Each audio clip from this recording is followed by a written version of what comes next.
আপনাকে ভালোবেসে আমার কোনো যোগাযোগ রাখার প্রয়োজন নেই। জোর করে যোগাযোগ রাখতে গেলে আপনার ভাব বেড়ে যাবে, ভাববেন শেষরা, গালি দিবেন মনে মনে। আপনিও জানেন যোগাযোগ একবার না, বহুবার বন্ধ হয়েছে বহুদিনের জন্য। ভালো তো আমি আপনাকে সেদিনও বেসেছি। থাক না যোগাযোগ বন্ধ, থাক কিছু কথা না হয় একান্ত আল্লাহই জানুক। আর কিছু কিবোর্ড, বাকিটা আমার আর আমার নির্গম রাতের মধ্যে সীমাবদ্ধ থাক।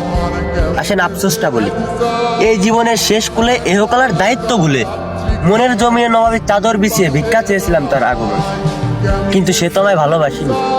দেখো দেবদাসও ভেবেছিল তাকে ছাড়া পারো বাঁচবে না, অথচ পারো জ্বর পর্যন্ত আসেনি। আমাকে ঠকিয়ে সবাই জিতেছে, হ্যাঁ আমাকে ঠকিয়ে সবাই জিতেছে। ওই মুগ্ধ করা চাঁদ, গন্ধ দেওয়া ফুল, অতি আপন যাই ভেবেছি তাই হয়েছে ভুল। তারপরে শূন্য জীবন যতই দিয়েছি পারি, যেখানেই যাকে জড়িয়ে ধরলাম সেই গেল ছেড়ে।